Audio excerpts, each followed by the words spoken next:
يا أيتها النفس المطمئنة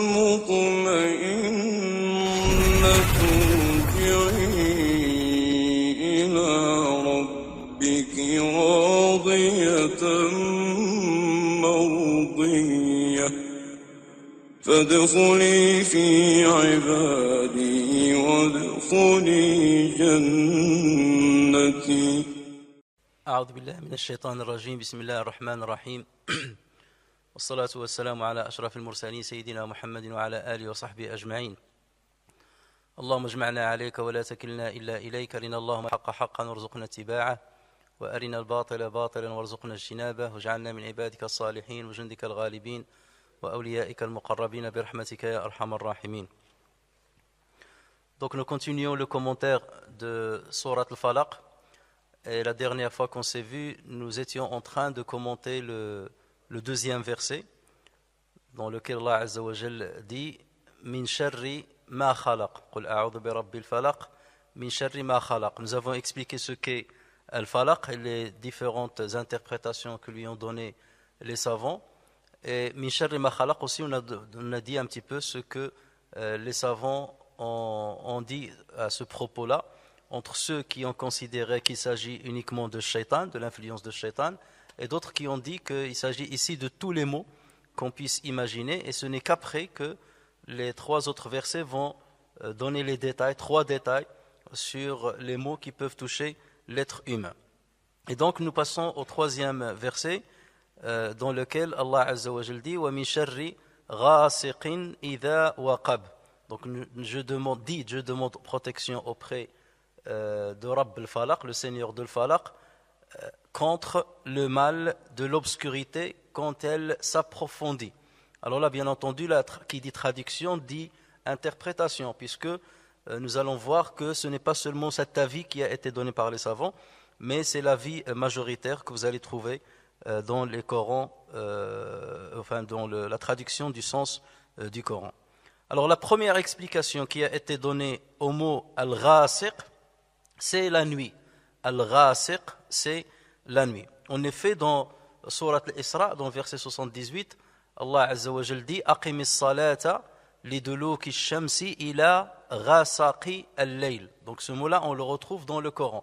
Aqimis salata liduluki shamsi ila ghasaqi al-layl. Aqim la salat au déclin du soleil jusqu'à l'obscurité de la nuit, et fait aussi la lecture de l'aube. Wa Qur'an al-Fajr, inna Qur'an al-Fajr kana mashhouda.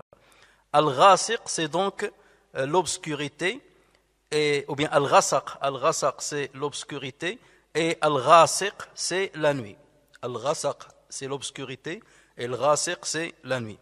C'est le choix d'ailleurs pour lequel a opté Abdullah ibn Abbas, radiyallahu anhuma, Ad-Dahhak, son élève, Qatada, As-Suddi, et bien d'autres comme Al-Hasan al-Basri par exemple. Alors en arabe, étymologiquement, lorsqu'on dit Ghasaqatil aynu, Ghasaqatil ayn, c'est lorsqu'elle est remplie par les larmes. Lorsqu'elle est remplie par les larmes, on dit Ghasaqati al-ayn. Et lorsque les larmes commencent à couler, là aussi on dit Ghasaqatil ayn. Ça c'est une autre explication qui est donnée aussi à ce mot-là. Ghasaqatil ayn, ça veut dire les yeux ont commencé à couler. Lorsqu'on dit aussi Ghasaqati al-aynayn, Ghasaqati al-aynan, ça veut dire que les yeux se sont enfoncés dans le globe oculaire.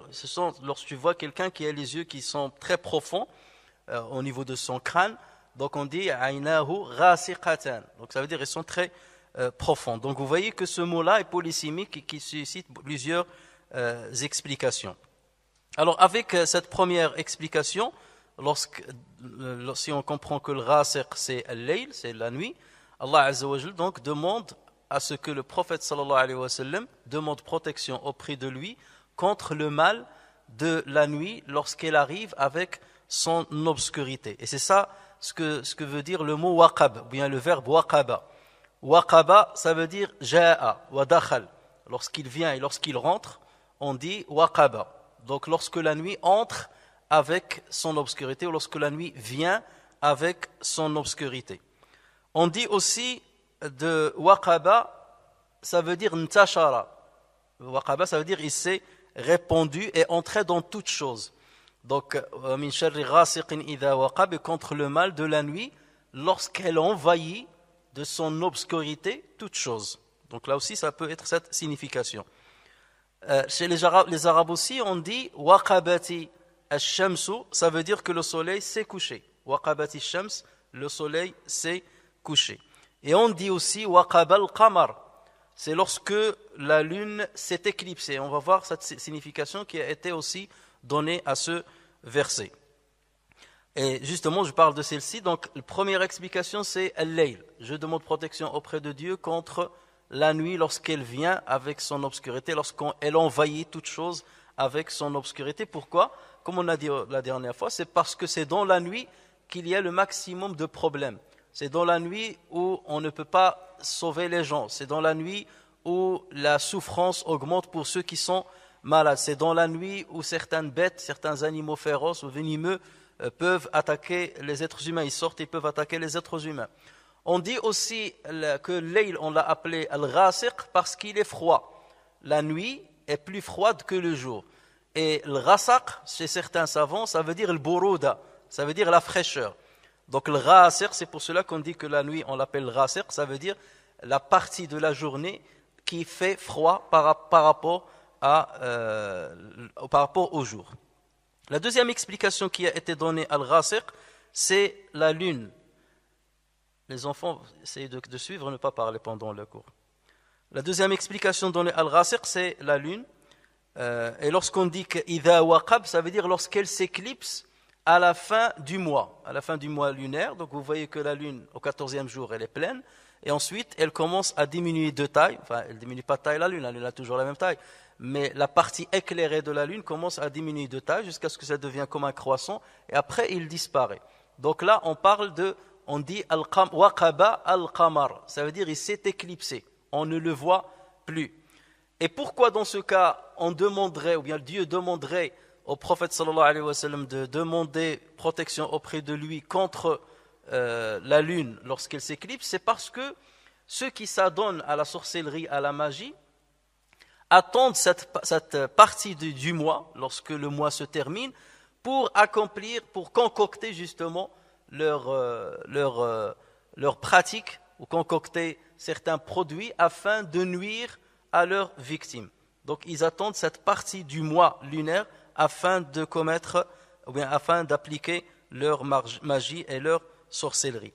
Et cette explication est soutenue par un hadith qui est rapporté sur le prophète sallallahu alayhi wa sallam par Tirmidhi sur Aïcha radiyallahu anha qui dit un jour le prophète sallallahu alayhi wa sallam m'a pris par la main et il m'a montré la lune. Et il me dit Ya Aïcha ista'idhi billahi min sharri hadha. Oh Aïcha, demande protection auprès de Dieu contre celui-là, en faisant référence à la lune. Ista'idhi billahi min sharri hadha fa inna hadha huwa al-ghasiq. Celui-là est al-ghasiq, qui est cité dans sourate donc al-Falaq. Celui-là est al-ghasiq. Donc là, ce hadith-là a été rapporté par Tirmidhi, il a aussi été rapporté par Nasa'i et par le Hakim qui l'a considéré comme authentique. Ceci dit, il y a une autre version qui est cette fois-ci rapportée par l'imam Ahmed sur Aïcha radiyallahu anha, dans laquelle Aïcha radiyallahu anha dit, le prophète sallallahu alayhi wa sallam lui a dit Ta'awadhi billahi min sharri ghasiqin idha waqab. Demande protection auprès de Dieu contre un ghasiq lorsqu'il rentre, et celui-là est un ghasiq lorsqu'il rentre. Quelle est la différence entre la première version de Tirmidhi et cette deuxième? Dans la première version, le prophète sallallahu alayhi wa sallam a dit c'est celui-là al-ghasiq, le ghasiq, avec le pronom défini le ghasiq. Dans la deuxième version, il lui a dit demande protection auprès de Dieu contre un ghasiq, n'importe lequel, et celui-là fait partie de ce qui est considéré comme le ghasiq. Ça, c'est un ghasiq. Ça veut dire que le prophète sallallahu alayhi wa sallam n'a pas considéré ici, on va selon cette version-là, que la lune, c'est le ghasiq exactement, mais il fait partie de tout ce qui vient dans la nuit et qui peut nuire à l'être humain. Alors, si on associe entre les deux avis, entre le premier avis qui dit que le ghasiq c'est la nuit, et le deuxième avis qui dit que le ghasiq c'est la lune, c'est que la lune fait partie de ce qui apparaît dans la nuit. La lune, on ne la voit pas pendant le jour. Donc, elle fait partie de ce qui apparaît aux êtres humains pendant la nuit. Donc, quelque part, il y a plusieurs choses, plusieurs mots qui apparaissent pendant la nuit, parmi lesquels la lune lorsqu'elle s'éclipse. Alors, ce n'est pas la lune elle-même qui cause problème, c'est pas la nuit elle-même qui cause problème, mais ce sont deux circonstances temporaires dont profitent certains êtres maléfiques afin de commettre leur mal contre les êtres humains. Que ce soit des animaux, bien entendu, ces êtres maléfiques, ou bien les djinns, ou bien les sorciers, les magiciens, et ainsi de suite. Donc vous voyez qu'on peut quelque part regrouper entre ces deux avis, ça va toujours dans le même sens. La nuit, avec son obscurité, et la lune qui apparaît pendant la nuit, et surtout au moment où elle s'éclipse, ça veut dire à la fin du mois. La troisième explication qui a été donnée à al-ghasiq, c'est le serpent venimeux. Alors, le serpent venimeux, pourquoi on l'appelle le ghasiq? Parce que, rappelez-vous, on a dit waqabatil aynayn, elle s'est remplie de larmes. Et lorsqu'on dit le ghasiq idha waqab, ça veut dire le serpent venimeux lorsque ses crocs sont remplis de venin. Donc ça, c'est une explication aussi qui a été donnée. Lorsque ses crocs sont remplis de venin, ou lorsqu'il peut projeter ou bien mordre avec ses crocs et inoculer le venin dans le corps de celui qui l'a mordu. Mais cette explication ne se base pas sur un hadith, ne se base même pas sur le sens étymologique du mot ghasiq, ni le sens étymologique du verbe waqab. Enfin, bien que waqab, ça va dans ce sens-là aussi, mais le serpent, d'une manière générale, ne peut pas être l'explication de ce verset, mais certains savants ont donné cette explication. La quatrième explication qui a été donnée à al-ghasiq, c'est le diable. Pourquoi le diable? Parce que le diable a une connotation négative, et tout ce qui est obscur a une connotation négative. Et tout ce qui est bénéfique a une connotation positive et fait référence à la lumière. Donc le diable, avec son obscurité, l'obscurité de son mal, l'obscurité de son égarement, contraste avec la lumière de Dieu, avec la lumière de la guidance de Dieu, avec la lumière de la guidance de l'islam. Donc pour certains, ici, c'est spécifique à Ash-Shaytan. Mais comme on l'a dit, c'est Surat An-Nas qui est beaucoup plus spécifique à Shaytan, le waswas, on l'a cité lorsqu'on a expliqué cette sourate-là, alors qu'ici c'est très lointain de croire qu'ici il s'agit de Shaytan. Mais c'est une explication qui a été donnée. Mais de loin, l'explication qui est la plus répandue et la plus choisie par les exégètes, par la majorité des exégètes, c'est que al-ghasiq fait référence à la nuit lorsqu'elle entre avec son obscurité. Alors, le quatrième verset, وَمِن شَرِّ النَّفَّاثَاتِ فِي الْعُقَدِ, et contre le mal de celles qui soufflent dans les nœuds. Contre le mal de celles qui soufflent dans les nœuds. مِن شَرِّ النَّفَّاثَاتِ فِي الْعُقَدِ, il y a une autre lecture qui dit وَمِن شَرِّ النَّافِثَاتِ فِي الْعُقَدِ. نَافِثَاتِ النَّفَّاثَاتِ, le naffathat, c'est un superlatif, c'est un sens d'exagération par rapport à nafithat. Mais chez les Arabes, nafth d'abord, nafth étymologiquement parlant, c'est le fait de souffler avec ou sans salive. C'est comme postillonner, sauf qu'on postillonne avec la sortie de la salive. Et lorsqu'on parle de nafth, c'est souffler avec ou sans salive. En tout cas, il est en dessous de tafel. Tafel, c'est le fait de cracher. Donc là, dans ce cas, on sort d'une manière très visible le crachat ou bien la salive, alors que naf, ça peut seulement souffler en sortant un petit peu de salive ou en sortant pas du tout de la salive. Et donc, naffathat fil uqad, ça veut dire celles qui soufflent dans les nœuds.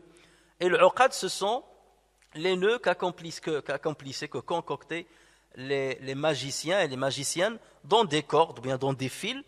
Et ensuite, donc, ils soufflent dedans pour jeter un sort à leurs victimes.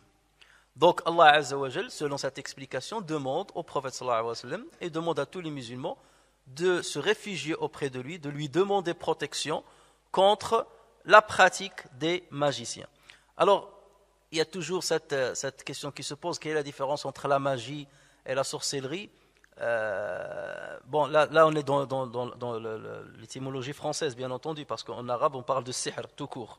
Sihr tout court, mais en français on parle parfois de la sorcellerie, on parle parfois de la magie.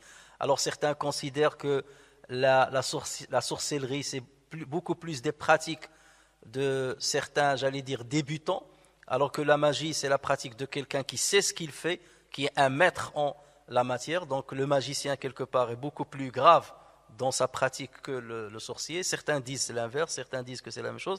Bon, c'est un sujet qui ne nous intéresse pas, puisque on n'a pas cette distinction dans la langue arabe et encore moins dans le Coran.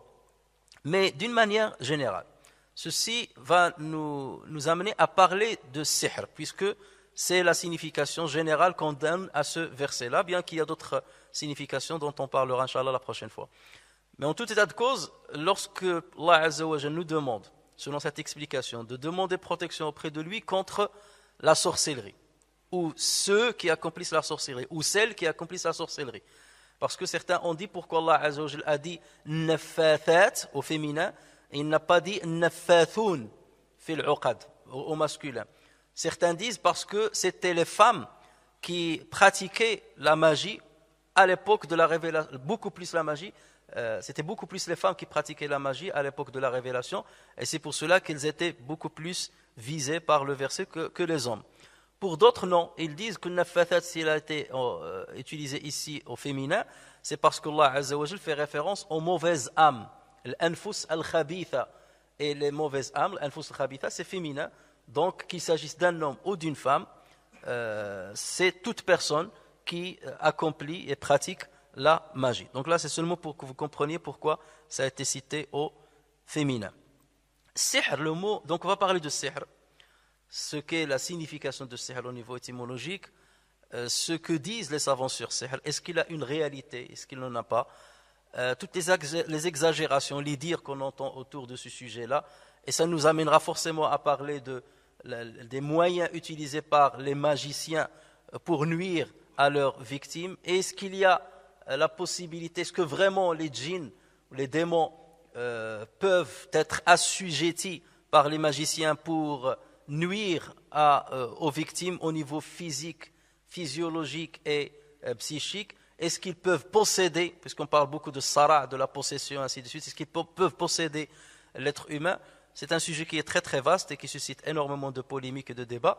Et nous allons y aller doucement, Inch'Allah, pendant le restant de cette séance, ainsi que la séance prochaine, pour essayer de dévoiler un petit peu le maximum de ce qui a été dit à ce sujet, tout en essayant au début d'être neutre et d'étaler un petit peu tout ce qui a été dit par les uns et les autres, voir les divergences qui existent chez les savants musulmans sur ce sujet-là.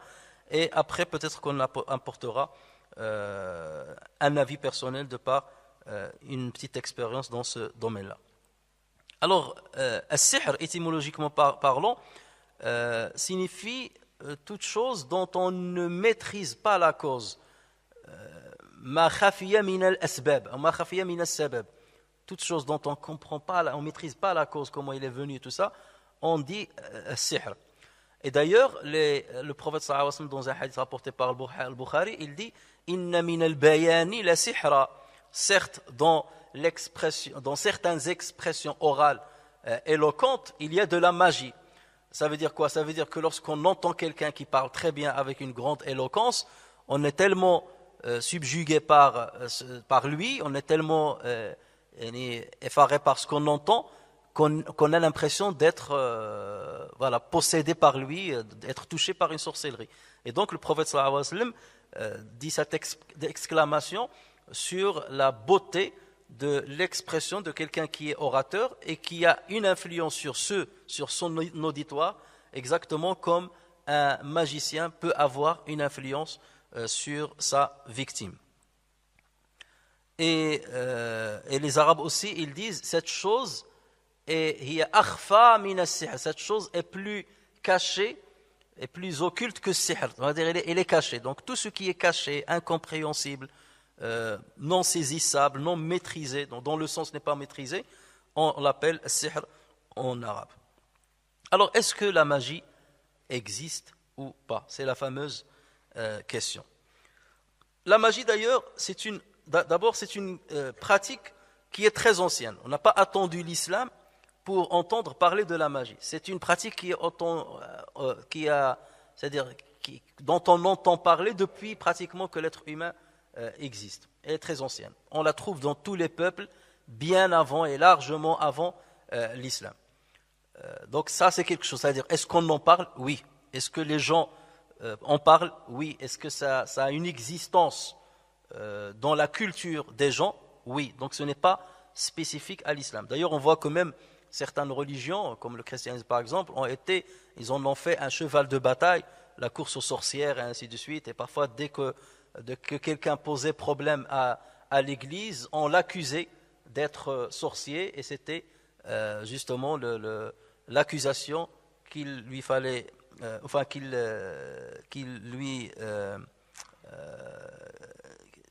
cause de laquelle, bien entendu, on le condamnait à mort. L'islam reconnaît l'existence de la magie. Il n'y a pas de doute là-dessus. L'islam, il reconnaît l'existence de la magie, et la majorité des savants, comme on va le voir, reconnaissent l'existence réelle de la magie et son influence néfaste sur l'être humain. Faites la nuance. Lorsque je dis l'islam reconnaît l'existence de la magie, après, donc lorsque elle existe, est-ce qu'elle a maintenant une influence? Est-ce qu'elle peut... C'est là où il y a la divergence entre les savants. Mais tous les savants sont unanimes pour dire, bon, la question de la magie, ça existe. Après, lorsqu'on commence à décortiquer ce qu'est la magie et comment elle peut influencer les gens, c'est là où les savants vont diverger. Mais son existence, donc là-dessus, il n'y a pas de divergence entre les savants. Alors, dans l'histoire des musulmans, ceux qui étaient farouches contre l'idée selon laquelle la magie peut exister, avoir une existence réelle et une influence réelle, ce sont les Mu'tazilites. Les Mu'tazilites, comme vous le savez, ont donné la priorité à la raison plutôt qu'au texte scripturaire. Et donc pour eux, la magie, elle existe dans le sens où elle se confond avec l'empoisonnement. C'est l'empoisonnement pour eux. L'empoisonnement avec un produit. C'est ça pour eux la magie. Dans ce cas-là, ils disent oui. On peut empoisonner quelqu'un avec un produit. Donc là, c'est ça la magie. Mais la magie, ça veut dire influencer quelqu'un de loin, ou par l'intermédiaire de djinn, ou par l'intermédiaire des esprits.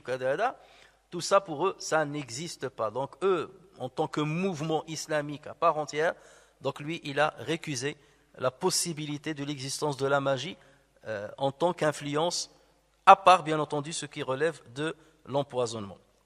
Et il y a des contemporains, parmi certains, plusieurs savants d'ailleurs, contemporains, qui vont dans ce sens-là. Ce n'est pas pour autant qu'ils sont des Mu'tazili.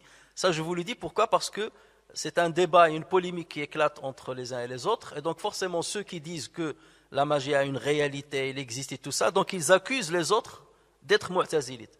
Comme le Mu'tazila, bien entendu, ils ont une mauvaise réputation dans l'histoire de l'islam, et beaucoup de savants l'ont considéré des égarés, et ainsi de suite. Donc, forcément, lorsqu'on veut accuser son chien, enfin, lorsqu'on veut tuer son chien, on l'accuse de la rage. Donc, tout de suite, on dit, ceux-là sont des Mu'tazilites.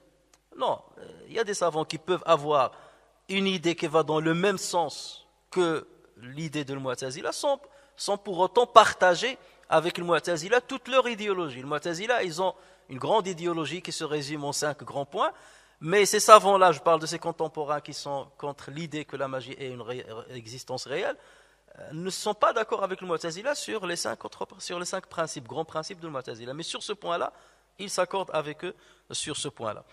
Tout ça, pourquoi je vous le dis, ce n'est pas pour défendre les uns ou les autres, mais c'est pour être neutre et dire que cette affaire-là ne relève pas de ce qui est la base de l'aqida al-islamiyya, de la doctrine musulmane. L'aqida al-islamiyya, il y a certaines choses qui représentent le socle de l'aqida. الإيمان بالله وملائكته وكتبه ورسله والقدر خيره وشره, l'Iman bil malaika, l'Iman bil jinn, que le jinn existe. Ça aussi, sur ce point-là, on n'a pas à remettre en cause ça, puisque Allah Azza wa Jalla parle d'une manière explicite dans le Coran. Il a nommé une sourate al-jinn. Donc sur ce point-là, quelqu'un qui remettrait en cause l'existence de malaika ou de jinn, c'est quelqu'un qui sort du cercle de l'islam. Là, on est d'accord là-dessus. Mais cette question de la magie, comment il peut influencer, les détails, comment il peut s'opérer, est-ce que le djinn peut posséder quelqu'un ou pas, ça fait partie de la ramification de l'aqida. On ne peut pas accuser quelqu'un qui n'est pas d'accord sur un point, sur ces questions-là, de ne pas être musulman. Et ça ne remet pas en cause la foi en Dieu, la foi en son prophète, aux anges, au jour dernier, et les principes fondamentaux de la foi musulmane, ça ne remet pas en cause. Ça reste une des ramifications de la doctrine musulmane, et sur ce point-là, on n'a pas à jeter l'anathème sur celui qui a opté pour telle position ou telle autre position. Il faut qu'on soit justement équitable dans notre jugement, et il faut qu'on soit honnête dans notre jugement, et qu'on ne penche pas qu'on ne suive pas l'excès dans lequel sont tombés les uns et les autres lorsqu'ils s'accusent mutuellement. Donc de notre part, on va exposer ce que disent les uns et les autres, mais sans pour autant apporter un jugement de valeur. Pourquoi ? Parce que, comme on va le voir, il n'y a pas des textes qui sont très très explicites pour certains, alors qu'ils le sont pour les autres, mais les uns et les autres ne remettent pas complètement ces textes lorsqu'ils sont authentiques et lorsqu'ils sont explicites. Alors, comme vous le savez, accuser les gens de la magie, le prophète sallallahu alayhi wa sallam était parmi les premiers musulmans qui a été accusé d'être magicien.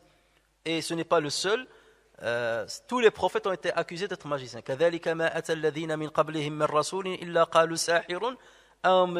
Ainsi, à chaque fois qu'avant eux un prophète leur a été envoyé, ils ont dit c'est un magicien ou un fou. Donc ça, le prophète sallallahu alayhi wa sallam a été accusé d'être un magicien. Et même les miracles qu'il a apportés, les prodiges qu'il a apportés, les polythéistes les ont considérés comme de la simple magie. Lorsque, par exemple, Allah Azza wa Jalla a fait fondre pour le prophète sallallahu alayhi wa sallam la lune en deux, ils ont dit c'est de la magie. اقتربت الساعة وانشق القمر وإن يروا آية يعرضوا ويقولوا سحر مستمر. L'heure approche et la lune s'est fondue, et s'ils voient un prodige, ils s'en détournent et disent une magie persistante. Donc le prophète sallallahu alayhi wa sallam a été accusé d'être magicien. Mais là, Allah Azza wa Jalla, en parlant de cela, il n'a pas dit mais la magie n'existe pas. Il n'a pas fait un commentaire de dire mais la magie n'existe absolument pas. Il a dit il a été accusé d'être un magicien, ce n'est pas un magicien, ce n'est pas un sha'ir, et ainsi de suite. Mais il n'a pas récusé d'une manière explicite l'idée selon laquelle la magie puisse exister. Dieu parla aussi de la magie dans le Coran, dans l'histoire de Moïse avec Pharaon. Donc vous savez très bien que Pharaon a étalé son pouvoir, son despotisme sur les citoyens de l'Égypte, et qu'il, dans son hashia, dans les gens qui l'entouraient, il y avait Sahara, donc des magiciens. Et d'ailleurs, lorsqu'il a accusé Moïse alayhi salam d'être un magicien, Moïse il a dit non, ce sont des signes qu'Allah Azza wa Jalla m'a donné, des miracles qu'Allah Azza wa Jalla m'a donné. Et là, Pharaon lui a dit non, ce n'est que de la magie. Et là, je suis prêt à t'affronter avec mes magiciens. Et donc, si tu es prêt à les affronter, on va le faire devant tout le monde. Moussa alayhi salam a accepté. Et il leur a dit قال موعدكم يوم الزينة وأن يحشر الناس ضحى. Donc Moïse a dit nous allons nous donner rendez-vous le jour de la fête et au moment de l'aube. C'est au niveau de la montée du jour. Alors certains disent pourquoi Moïse a choisi cette partie de la journée pour l'affrontement. C'est parce que il a voulu éviter la nuit, parce que c'est là où les magiciens opèrent le plus. Et donc il a attendu que le jour se lève pour quelque part anéantir le maximum des éventuels pouvoirs de ces magiciens. Là, certains ont donné ce commentaire. Donc, ils se sont donné rendez-vous. Et les magiciens ont dit, est-ce que c'est toi qui... Pharaon lui a dit, est-ce que c'est toi qui jettes d'abord ton bâton, parce qu'il avait un bâton qui était comme un miracle que Allah Azza wa Jalla lui a donné, et avec lequel il faisait certaines choses extraordinaires, bien entendu. Donc, ils dirent, ô Moïse, ou tu jettes le premier ton bâton, ou que nous soyons les premiers à jeter. Il dit, jetez plutôt. Et voilà que leurs cordes et leurs bâtons lui parurent, c'est-à-dire parurent à qui? À Moïse. Lui parurent rompés par l'effet de leur magie. Ça veut dire quoi? Ça veut dire que Moïse alayhi salam a eu l'impression que les bâtons et les cordes de ces magiciens-là sont en train de ramper, comme s'ils étaient des serpents en fait. Donc là, est-ce que les magiciens ont eu une influence sur la vision de Moïse alayhi salam? Là, c'est clair et net. Le verset, il est clair. Hein? فَإِذَا حِبَالُهُمْ وَعِصِيُّهُمْ يُخَيَّلُ إِلَيْهِ مِنْ سِحْرِهِمْ أَنَّهَا تَسْعَى. Donc même Moïse a été influencé et il a eu donc cette impression, cette illusion que les bâtons donc rompent. Et d'ailleurs, sur cela que se basent certains savants pour dire que le hadith qui parle de l'encerclement du prophète sallallahu alayhi wa sallam, mais qu'il croyait avoir fait certaines choses, il avait des illusions, il croyait avoir fait certaines choses alors qu'il ne les a pas faites, ils disent mais même Moïse, ça lui est arrivé. Donc ceux qui récusent ce hadith-là, comment vous pouvez récuser ce verset qui est explicite là-dessus? Donc Moïse alayhi salam a été influencé par leur magie et il a eu cette illusion du mouvement des cordes et de leurs bâtons. Moïse ressentit فأوجس خيفة في نفسه موسى فأوجس في نفسه خيفة موسى. Moïse ressentit quelque peur en lui-même. Donc c'est là où Allah Azza wa Jal le rassura. Nous lui dîmes, n'aie pas peur. Pourquoi il a eu peur? Il a cru que leur magie va être réelle ou va avoir de l'influence sur ce qu'il va faire ou qu'il ne va pas les égaler avec ce qu'il va faire et qu'il risque de convaincre les Égyptiens contre lui. Donc, n'aie pas peur, c'est toi qui auras le dessus, jette ce qu'il y a dans ta main droite, cela dévorera ce qu'ils ont fabriqué. Ce qu'ils ont fabriqué n'est qu'une ruse de magicien, dit Allah Azza wa Jal. Ce qu'ils ont fabriqué n'est qu'une ruse de magicien et le magicien ne réussit pas où qu'il soit. Donc, le verset nous montre que là, c'est des magiciens. Il leur a donné ce titre-là et ce qualificatif. Il a montré leur magie a donné une illusion à Moussa alayhi salam. Mais leur magie n'a pas de réalité. C'est ça ce que nous montre le Coran. C'est que les cordes et leurs bâtons ne se sont pas du tout transformés en serpent ou en animal, quoi que ce soit. Ils ne se sont pas transformés. Ça veut dire qu'ils ont gardé leur nature initiale. C'est seulement la vision de ce qui était là qui s'est trompée. Et là, il y a une grande nuance. Il y a une différence entre agir avec la magie pour transformer la nature des choses. Ce verre, on va l'influencer pour qu'il ait des pieds qui marchent. Ou là, je prends une cravate et je vais transformer son identité, sa réalité pour qu'elle commence à danser toute seule. Ou donner l'illusion à ceux qui sont devant moi que la cravate est en train de danser. D'accord? Donc là, c'est deux choses qui sont complètement différentes. Donc le Coran reconnaît l'illusionnisme de l'action des magiciens, mais il ne reconnaît pas la transformation de la nature des produits qu'ils ont utilisés. Donc voilà ce que dit le Coran à ce niveau-là. Jusque-là, tout le monde est d'accord. Tout le monde est d'accord. Que ce soit ceux qui disent la magie existe sur ce verset-là, ou ceux qui disent qu'il n'existe pas, ils disent que c'est une simple illusion, de par justement ce qui est dit explicitement par le Coran. Et d'ailleurs, c'est que les magiciens eux-mêmes ont embrassé la religion de Moussa alayhi salam. Pourquoi? Parce que eux, ils ont tout de suite, ils étaient plus à même de faire la distinction entre ce qui est réel et ce qui est illusion. Dès qu'ils ont vu le bâton de Moïse avaler les leurs, donc là, ils ont dit Amanna, donc nous croyons au Seigneur de Moïse. Et Pharaon les a menacés. Avez-vous cru en lui alors que je ne vous ai pas, je vous ai pas donné l'autorisation? Donc là, ils ont commencé à montrer qu'ils adhèrent complètement à la religion de Moïse. Il les a menacés et malgré cela, ils n'ont pas rebroussé chemin. Ils ont continué dans leur volonté de se convertir à l'islam. Ce qui montre bien qu'ils ont pu voir que ce qu'a fait Moïse ne relève pas de l'illusion. Ce n'est pas de l'illusionnisme, ce n'est pas un jeu. Ce n'est pas tromper la vision des autres. Ce qu'a fait Moïse, c'est une transformation, par l'ordre de Dieu bien entendu, c'est une transformation réelle de son bâton qui a réellement avalé leur corde et leur bâton. Donc là, ils ont dit non, nous connaissons, nous maîtrisons ce qu'est la magie, et ça, ce qu'il a fait Moïse, ce n'est pas de la magie. Voilà pourquoi ça ne peut venir que de Dieu, parce qu'ils connaissent le secret de la magie. Ils savent que ce qu'ils font là, ce n'est qu'un jeu, qu'une illusion. Et là, ce qu'a fait Moïse, ce n'est pas de l'illusion, c'est du réel. Voilà pourquoi ils se sont convertis. Donc là, on fait le contraste entre le réel et l'illusion. Donc, s'agissant de ce genre de magie qui est l'illusion, ça, tout le monde s'accorde à dire que ça existe. Et d'ailleurs, aujourd'hui, on en fait des spectacles, que ce soit dans les foires ou dans certains théâtres ou même à la télévision, où vous avez des célébrités maintenant qui impressionnent plus ou moins les gens avec, on ne se contente pas seulement des jeux de cartes ou bien des...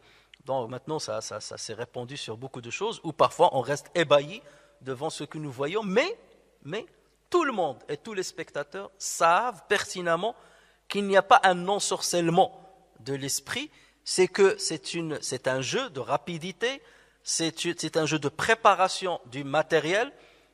Ils savent très bien qu'ils ne sont pas devant quelque chose d'extraordinaire, mais ils sont devant un spectacle humain avec des explications humaines, des explications tangibles qu'ils ne connaissent pas, que les magiciens, ce qu'on appelle aujourd'hui les magiciens, gardent pour eux. Mais ils savent qu'il y a forcément une explication quelque part. D'accord ? C'est ce qu'on appelle les tours de magie. Maintenant, les gens les ramènent dans les anniversaires, ainsi de suite. Et là-dessus, bien entendu, les savants ont divergé. Celui qui s'adonne à cette pratique-là, est-ce qu'il est considéré comme un magicien qui mérite le courroux de l'islam ? Beaucoup de savants disent non, ce n'est pas le cas.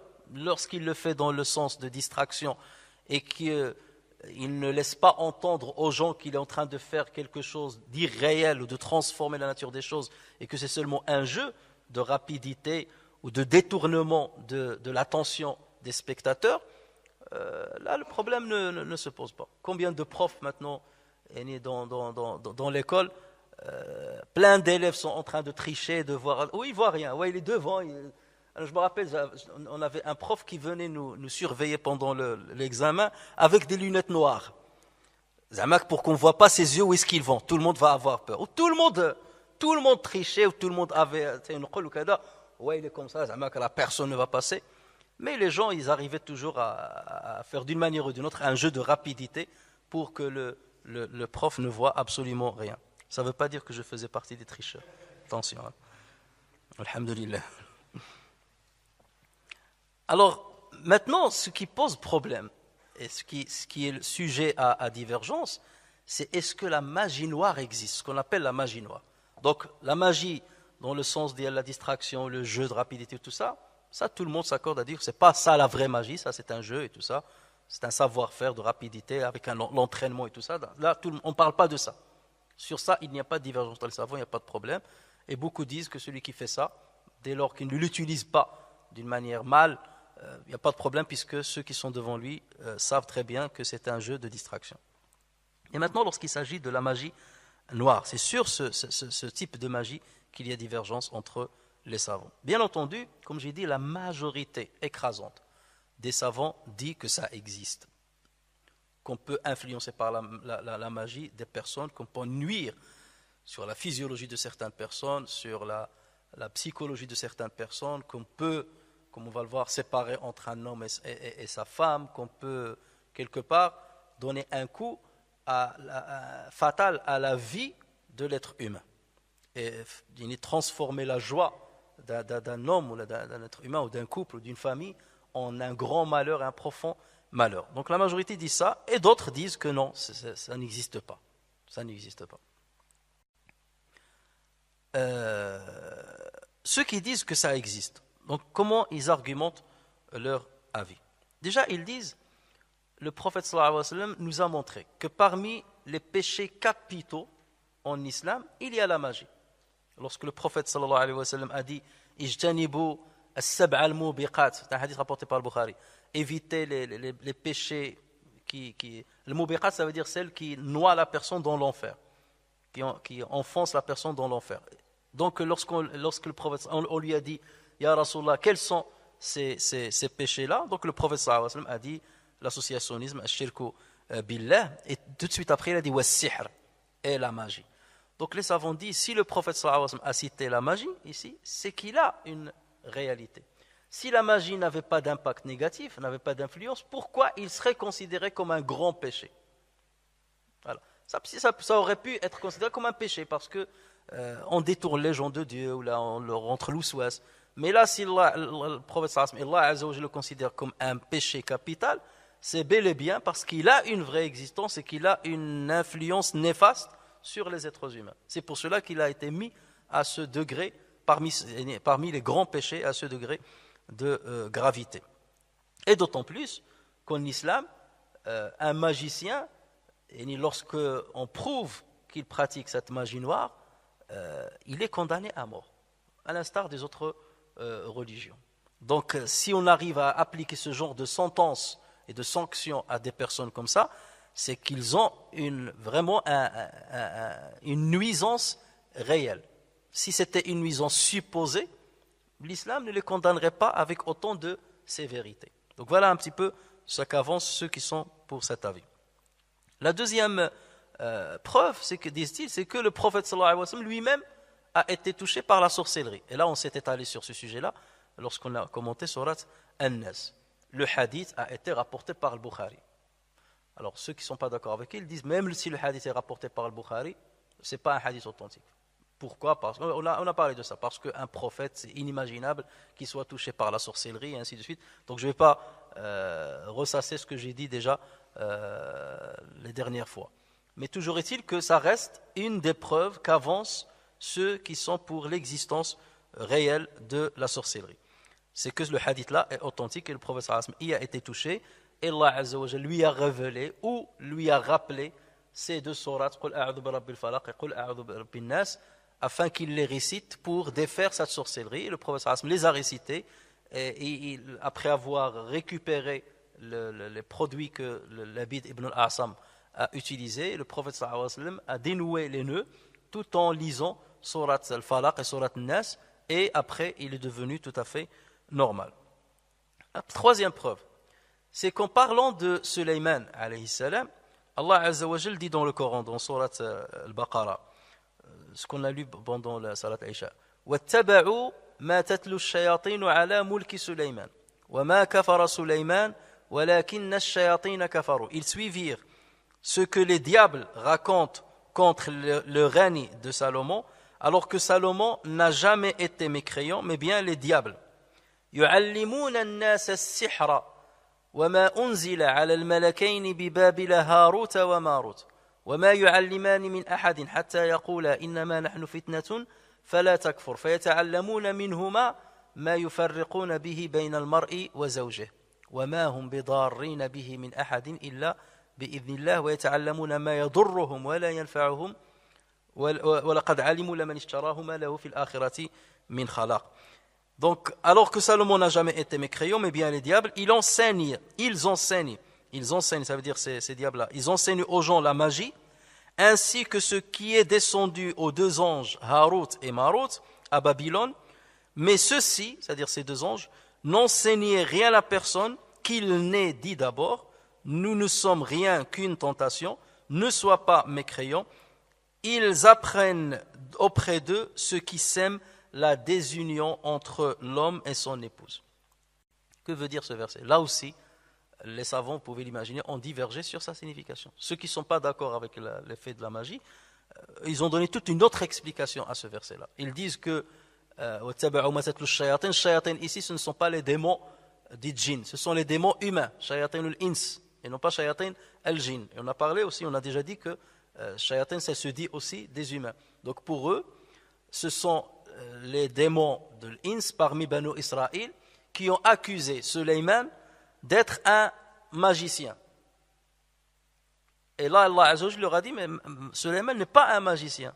Ma kafara Sulayman, parce qu'un magicien, yakfur billah, un magicien ne croit plus en Dieu à un moment. À partir d'un moment, donc, il ne croit plus en Dieu, et c'est là comme ça qu'il devient magicien. Donc, Sulayman n'a jamais été magicien. Donc, eux, ils récusent déjà cette question-là. Mais pour ceux qui expliquent ce verset-là, beaucoup d'exégètes, qu'est-ce qu'ils disent? Ils disent que donc les Banu Israël ont accusé Sulayman d'avoir fait la sorcellerie. Or, Sulayman n'a jamais fait la sorcellerie. C'est que Allah Azza wa Jal avait envoyé 2 anges afin d'expliquer aux gens ce que font les sorciers. Voilà comment opèrent les sorciers. Faites attention entre ce qui relève de la sorcellerie et ce qui relève de miracles. Et donc, en apprenant cela aux gens, il leur disait, attention, ce qu'on vous apprend là, ces méthodes-là qu'on vous apprend, ne les prenez pas, et ne les utilisez pas. Ça, c'est seulement pour vous montrer comment les choses se font. D'accord? Mais le problème, c'est qu'il y a certains qui ont utilisé ces démonstrations qui ont été faites par les 2 anges afin de les utiliser réellement et séparer, les utiliser pour semer la zizanie, la discorde au sein des couples et séparer les conjoints les uns des autres. Donc voilà la signification générale qui a été donnée à ce verset. Et donc vous voyez bien que le verset n'est pas très explicite comme on l'aurait espéré, n'est pas très explicite. C'est pour cela qu'il a suscité des interprétations différentes. Et c'est pour cela que pour ceux qui récusent l'idée selon laquelle la magie noire existe, ce verset-là pour eux ne les convainc pas, parce qu'ils disent qu'il n'est pas très explicite. D'accord? La 4e preuve qu'avancent ceux qui sont de cet avis-là, c'est que le Bukhari rapporte sur Amir ibn Sa'd, qui rapporte sur son père que le prophète sallallahu alayhi wa sallam a dit « Man istabaha kulla yawmin thamarati ajwatin lam yadurrahu summun wala sihrun dhalika al-yawm ila al-layl » Donc celui qui, le matin, prend à jeun des dattes de l'ajwa. Et l'ajwa, c'est un genre de date qui ne pousse qu'à Médine. Et dans certaines versions, les dates de l'Aliya. L'Aliya, c'est une région à Médine qui se trouve vers la direction de Najd, vers la direction du nord-est. Donc à l'Aliya, c'est les meilleures dates de l'Ajwa, c'est ceux qui viennent de l'Aliya. Donc le prophète sallallahu alayhi wa sallam dans ce hadith-là dit toute personne qui prend le matin 7, dans une version il dit 7, dans la version de Muslim, mais dans la version de Bukhari, il a dit celui qui prend des dates, il n'a pas spécifié le nombre. Celui qui prend le matin à jeun l'ajwa, le jour-là, il ne sera touché ni par le poison, bsoum, ni par la magie. Et ce, jusqu'à l'entrée de la nuit. Donc là, les savants, ils disent, regardez, le prophète sallallahu alayhi wa sallam, déjà, il a distingué entre l'empoisonnement, le poison, et la magie. Si ce que vous dites, pour ceux qui ont l'autre avis, la magie se limite seulement à l'empoisonnement, pourquoi le prophète sallallahu alayhi wa sallam a cité les deux ici? Il aurait cité un seul, soit l'empoisonnement, soit la magie. Mais ayant cité les deux, c'est qu'il a fait la distinction entre les deux. Donc le prophète sallallahu alayhi wa sallam distingue bien dans ce hadith-là entre l'empoisonnement et la sorcellerie. Et il dit que celui qui prend ces dates-là sera protégé contre le mal de ces deux choses. Ça veut dire que la magie a un mal, peut avoir un effet maléfique. Donc là, c'est une preuve qui est vraiment très très claire et c'est difficile de la remettre en cause. Pour information, pour votre information, il y a certains savants qui disent, à défaut de trouver les dates de l'ajwa, n'importe quelle date, quel genre de date peut faire affaire. L'imam al-Qurtubi par exemple, entre autres, disent, si vous mangez 7 dates, et là il précise le chiffre 7 parce que ça a été précisé dans une autre version, si vous prenez 7 dates le matin à jeun, vous êtes protégé de l'empoisonnement et de la magie le jour-là. Donc pas spécifiquement les dates de l'ajwa. 5e preuve, c'est un hadith rapporté par Abu Daoud sur Ibn Abbas radiyallahu anhuma, que le prophète sallallahu alayhi wa sallam a dit Man iqtabasa ilman min an-nujumi iqtabasa shu'batan min as-sihr zada ma zad. Man iqtabasa shu'batan ilman min an-nujum, man iqtabasa ilman min an-nujum iqtabasa shu'batan min as-sihr. Celui qui apprend la science des astres, c'est ce qu'on appelle l'astrologie, ce n'est pas l'astronomie, parce que certains aussi ne font pas la distinction Et lorsqu'on parle de calcul astronomique, ils font l'amalgame avec les calculs astrologiques. C'est deux choses différentes. Donc celui qui apprend la science de l'astrologie, c'est qu'il a appris une branche de sihr. Il a appris une branche de la magie. Donc ce qui montre bien dans ce hadith-là, rapporté par Abu Daoud, il a été rapporté aussi par Ibn Majah, et l'Albani le considère comme un hadith bon, Hassan. Donc selon ce hadith-là, le prophète sallallahu alayhi wa sallam a dit que l'astrologie fait partie, c'est une branche de la magie. Donc vous voyez là, on n'est plus dans l'empoisonnement par des produits. On est dans autre chose, l'astrologie, donc utiliser des chiffres et ainsi de suite, des calculs et tout ça. Et c'est ce qu'on voit maintenant, quel est ton signe astrologique, bon, parce que tu es ceci, tu seras cela, tu es ceci, tu seras cela. Celui qui s'adonne à cette pratique-là, là, il s'adonne, là c'est clair et net, il s'adonne à la sorcellerie, ce qui est à la magie, ce qui est bien entendu interdit. Et il ne faut même pas croire à ces choses-là. Alors pour ceux qui ne croient pas maintenant aux effets de la magie, ils disent donc que la magie se limite seulement à l'empoisonnement par un produit. Ce produit peut être un produit chimique, comme il peut être un produit naturel, des plantes. Et d'ailleurs, ils réconfortent un petit peu leur avis par le fait qu'aujourd'hui, la science reconnaît l'existence de certains produits hallucinogènes. Ça, on le sait très bien. Pour ceux qui ont fait la pharmacologie et tout, il y a des produits hallucinogènes. Lorsqu'on les consomme, on commence à avoir des hallucinations.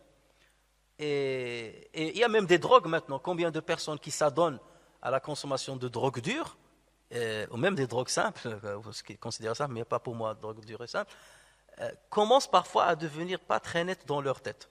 Et vous en avez forcément côtoyé certains. À partir d'un certain moment, ils ne raisonnent plus normalement, ils ne contrôlent plus ce qu'ils font, ils ne contrôlent plus leur colère, ils ne contrôlent plus leur vie. Et ça, c'est un effet, l'effet la relation cause à effet, elle est bien établie entre le produit et l'effet qu'il a eu sur la personne là. Donc, si on donne à une personne dans sa boisson ou bien dans son alimentation un de ces produits-là, forcément, il peut avoir des hallucinations, penser faire des choses, la penser voler dans le ciel, ou la penser devenir Superman et faire certaines choses qui sont impossibles. Et vous savez un petit peu tout ce que peuvent faire ce genre de personnes. Donc ils disent, voilà, la science le confirme, et le reste, c'est seulement de l'illusion, comme c'est le cas des magiciens de Pharaon. Ce qu'ils faisaient, c'est de l'illusion par rapport à ceux qui les voyaient. Et là, bien entendu, c'est seulement un jeu et tout ça, mais ce n'est pas une influence directe sur le physique de la personne, sur son psychique ou sur son pouvoir décisionnel. Bon, ceci dit, d'autres savants disent non, ça existe. Et de part, donc déjà, ils vont avancer certaines preuves dans le Coran et dans la Sunna, et ils vont avancer aussi leur expérience personnelle de ce qu'ils ont vu eux-mêmes, ou ce qu'ils ont rapporté, ou ce qui a été rapporté par des savants de renommée et qui sont de confiance. Donc, il n'y a pas de divergence sur la magie par l'empoisonnement, comme j'ai dit et je le redis. Maintenant, il y a aussi un autre type de magie, c'est la magie par l'influence directe sur la personne par l'esprit. Et ça ressemble un petit peu à l'hypnose. Nous savons très bien aujourd'hui que l'effet de l'hypnose existe, il est réel.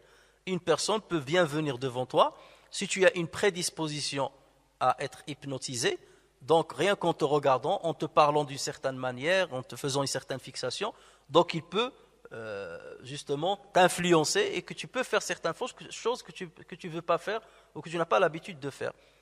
Même nous maintenant au bled, on parle de samawi et ainsi de suite, et ça beaucoup l'ont subi. Il y a des témoignages là-dessus où des personnes dans la rue croisent des personnes, ils commencent à lui parler, à lui poser des questions, après il ne le maîtrise pas, il le ramène avec lui jusqu'à la banque et il lui dit de signer un chèque ou de sortir de l'argent, il lui donne l'argent, ou il le ramène jusqu'à la maison, il lui donne l'or.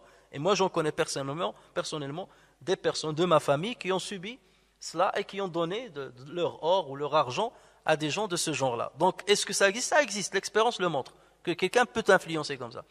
Bon, après, on le voit dans les spectacles. On voit certains hypnotiseurs dans certains spectacles influencer même plusieurs personnes, un groupe de personnes, et ce n'est pas du cinéma qu'ils font, tout le monde atteste, et on a tellement une majorité qui le dit, atteste que ce qu'ils ont fait, ils n'avaient pas de contrôle sur leurs gestes, sur leur rire ou sur ce qu'ils faisaient. C'est comme s'ils étaient quelque part endormis. Alors, imaginez ces personnes-là, là ils le font pour le spectacle, mais si ces personnes-là utilisent, je ne vais pas dire ces pouvoirs-là, mais ces pratiques, pas un pouvoir extraordinaire, c'est des pratiques qui sont étudiées et tout ça, utilisent ces pratiques-là contre certaines personnes pour leur faire du mal, pour leur nuire ou pour les influencer négativement ou les pousser à faire certaines choses bien particulières. Donc ça peut exister, mais d'ailleurs maintenant l'hypnose, ça existe même dans le domaine médical, puisqu'on hypnotise maintenant certaines personnes dans certaines opérations chirurgicales pour qu'ils ne ressentent plus de douleur et de souffrance pendant l'opération. Il y a certains qui ont subi des opérations chirurgicales lourdes, alors qu'ils sont éveillés et ils ont un hypnotiseur à côté d'eux qui leur parle, et donc là ça détourne un petit peu l'esprit de la souffrance que ressent le corps. Donc ceci existe, on ne peut pas récuser cela. Donc certains vont dire, ceux qui disent que la magie, disent oui, ça peut exister, mais ce n'est pas la magie noire. Donc toujours ils vont dire ce n'est pas forcément la magie noire. Alors maintenant, ce qui pose vraiment le problème, c'est la magie par l'utilisation des démons ou des esprits. Donc on va utiliser des djinns, par exemple, en l'occurrence, des démons, afin qu'ils influencent de loin une personne ou afin qu'ils le possèdent. On parle de Sarah.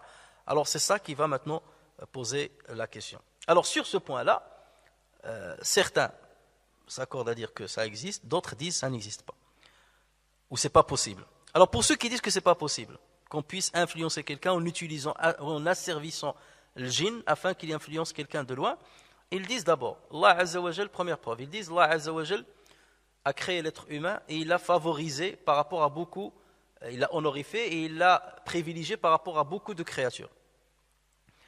Et il en a fait son vicaire sur terre, son représentant sur terre. Et qui dit représentant, ça veut dire c'est quelqu'un qui a énormément de pouvoir. Comment on peut imaginer que les démons peuvent avoir un pouvoir sur les êtres humains au point que les êtres humains ne puissent plus se contrôler? C'est pas possible. Pour donc ces savants-là, ils disent le seul pouvoir que peuvent avoir les démons sur l'être humain, c'est le waswas, dont on a parlé déjà. Ça veut dire les mauvaises insufflations, c'est les pousser, leur embellir certaines choses, les pousser à faire le mal, leur enjoliver le mal, c'est tout. Adel waswas, là-dessus, il n'y a pas de divergence. Mais les influencer jusqu'à ce que la personne commence à détester sa femme, ou la femme commence à détester son mari, ou là, dès qu'il va aller la demander au mariage, il voit en elle un ton devant lui, il dit c'est impossible que je me marie avec ce ton-là. Donc ces choses-là, ils disent c'est pas possible, c'est pas possible. Ils disent changer l'image réelle. Donc ils disent c'est pas possible. Donc ils disent ça c'est la première chose. La deuxième chose c'est qu'ils disent Allah Azza wa Jal en parlant de Iblis a dit Inna ibadi laysa laka alayhim sultanun illa man ittaba'aka min al-ghawin. Sur mes serviteurs, Allah je le disais à Iblis, sur mes serviteurs tu n'auras aucune autorité excepté sur celui qui te suivra parmi les dévoyés. Tu n'auras aucune autorité. Comment maintenant on va dire que le démon va avoir une autorité sur l'être humain? Et d'autant plus que ce verset-là, il vient juste après un autre verset dans lequel Allah Azza wa Jal dit, il dit, ça veut dire Satan a dit, ô mon Seigneur, parce que tu m'as induit en erreur, eh bien je leur enjoliverai la vie. Donc voilà ce que peut faire Shaitan. Je leur enjoliverai la vie sur terre et les égarerai tous. Donc Shaitan ici, il parle seulement d'enjoliver. Il n'a pas dit je vais les posséder et les contrôler et contrôler leurs mouvements et leur esprit. Sinon il l'aurait dit, s'il avait cette capacité-là, il l'aurait tout de suite dit. Il a dit tout ce qu'il peut faire c'est tzin, enjoliver. C'est comme ce qu'il a fait à Adam alayhi salam. Il a dit si tu veux être un ange et vivre éternellement, mange de l'arbre que Dieu t'a interdit. Et Adam est tombé dans le piège. Voilà. Mais il n'a pas possédé. Et d'ailleurs, le jour du jugement, Satan dira aux gens de l'enfer وَمَا كَانَ لِي عَلَيْكُمْ مِنْ سُلْطَانٍ إِلَّا أَنْ دَعَوْتُكُمْ فَاسْتَجَبْتُمْ لِي فَلَا تَلُومُونِي وَلُومُوا أَنفُسَكُمْ. Je n'avais aucune autorité sur vous, si ce n'est que je vous ai appelé et que vous m'avez répondu. Voilà l'autorité que j'avais sur vous. إلا أن دعوتكم فاستجبتم لي. C'est la seule autorité. ما كان علي عليكم من سلطان. Je n'avais aucun pouvoir sur vous si ce n'est celui-là. Je vous ai appelé. Donc je vous ai pas poussé, je vous ai pas pris, je n'ai pas dominé votre cerveau pour contrôler vos mouvements, vos décisions, ainsi de suite. Non. Je vous ai appelé à la débauche, je vous ai appelé à l'égarement et vous m'avez écouté. Donc, فَلَا تَلُومُونِي, ne vous en prenez pas à moi, وَلُومُوا أَنفُسَكُمْ. Vous devez vous prendre à vous-même. Vous êtes les responsables de vos actes et de vos dires. Ça veut dire que vous aviez encore le contrôle sur vous-même. Vous ne pouvez pas prétendre que c'est moi qui avais le contrôle. Parce que si c'était le cas, le prophète sallallahu alayhi wa sallam l'aurait dit. Le prophète sallallahu alayhi wa sallam a montré que le qalam n'inscrit pas les péchés de qui? Des enfants, jusqu'à ce qu'ils deviennent pubères, de celui qui dort jusqu'à ce qu'il se réveille, et de quelqu'un qui a perdu raison, qui est fou. Le majnoun hatta yaqil. Le majnoun, donc c'est celui qui est fou. Mais il n'a pas cité de l'mashhur, celui qui a subi la sorcellerie jusqu'à ce qu'il se défait de sa sorcellerie. Si c'était le cas, c'est plus lui qui contrôle ce qu'il fait. On va dire c'est le démon qui le contrôle. Donc lui, il ne doit pas être jugé sur ses faits et gestes. On est d'accord ou pas? Donc c'est ça ce qu'avancent ceux qui disent que le shaitan, le démon ne peuvent pas dominer l'être humain et avoir une influence sur ses actes et ses dires. Troisième preuve, c'est qu'ils disent le seul qui avait le pouvoir d'assujettir les démons parmi les êtres humains, c'est qui? C'est Sulayman alayhi salam. Et d'autant plus que lui-même, il a dit à Allah Azza wa Jalla, il dit Seigneur, pardonne-moi, qala rabbi ighfir li wa hab li mulkan la yanbaghi li ahadin min ba'di. Seigneur, pardonne-moi et fais-moi don d'un royaume, d'une royauté, d'une souveraineté, tel que nul après moi n'aura de pareil, c'est toi le grand dispensateur.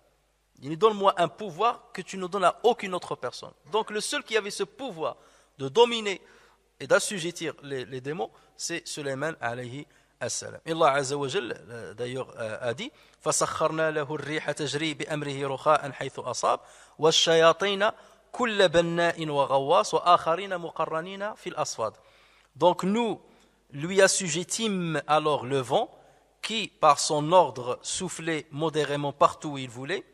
Alors là aussi les savants ont divergé, donc il le faisait déplacer là où il voulait. Certains disent qu'il montait dans des navires et le vent orienter le navire là où il voulait aller, donc il y allait d'une grande vitesse. Certains disent que le vent le portait carrément pour le transmettre ou le ramener dans un autre pays. Bon, ça c'est des dires. De même que les diables, donc voilà ce qu'il dit là, de même que les diables, bâtisseurs et plongeurs de toutes sortes, et d'autres encore accouplés dans des chaînes. Donc Allah a montré que voilà, il lui a assujetti les démons. Et d'ailleurs, Allah Azza wa Jal nous a montré que ces démons-là, ils sont restés au service de Sulayman alayhi salam une longue période, même après sa mort.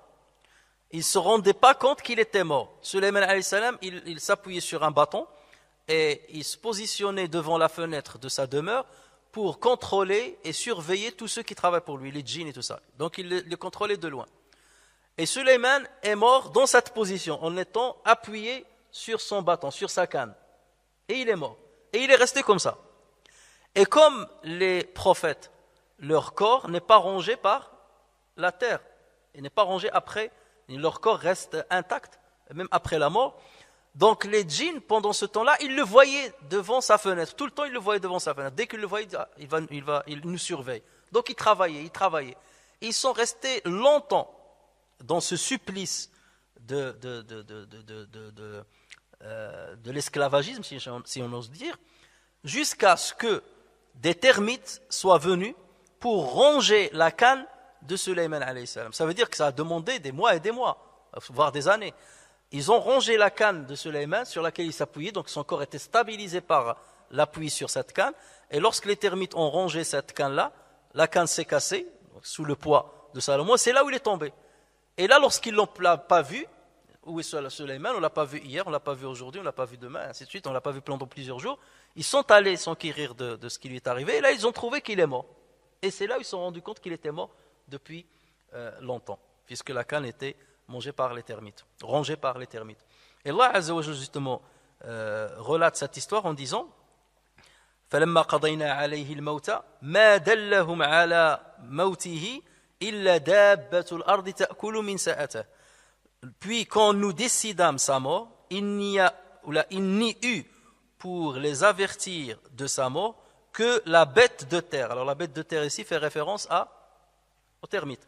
Que la bête de terre qui rongea sa canne. Puis lorsqu'il s'écroula, lorsque Suleyman alayhi salam est tombé, فلما خر تبينت الجن أن لو كانوا يعلمون الغيب ما لبثوا في العذاب المهين. Donc puis lorsqu'il s'écroula, il apparut de toute évidence aux djinns que s'ils savaient vraiment l'inconnu, ils ne seraient pas restés dans le supplice humiliant de la servitude. C'est-à-dire ils auraient arrêté de travailler pour lui dès sa mort. Mais là, ça veut dire qu'ils ne savaient même pas, alors qu'il était à quelques mètres d'eux, ils ne savaient même pas qu'il était mort. Donc ces savants-là disent, puisqu'ils ne peuvent pas connaître l'invisible, ne pas connaître que ce qu'il y a de l'autre côté, comment vous osez dire qu'aujourd'hui, un magicien peut assujettir les djinns et connaître ce qui se passe et ainsi de suite? Lorsqu'on te vole quelque chose, tu viens et te dis celui qui t'a volé c'est Allah.